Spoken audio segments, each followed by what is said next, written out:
المجلس بدور خياني، وأنا أقولها بكل عبارة يعني، وأعرف ماذا أقول.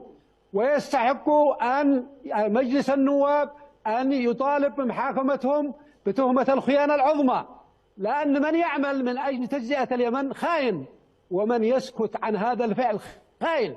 رشاد العليمي لابد أن يحاكم هو وزملائه بتهمة الخيانة العظمى، لأنهم ارتكبوا الخيانة العظمى بموجب الدستور اليمني.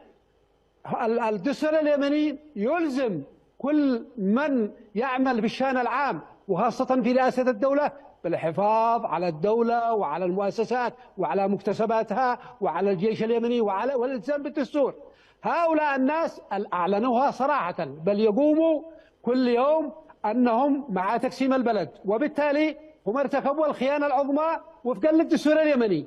ورشاد العليمي بتواطؤه وسكوته ورضاه أيضا ارتكب الخيانة العظمى، ويجب أن يحاكموا هؤلاء.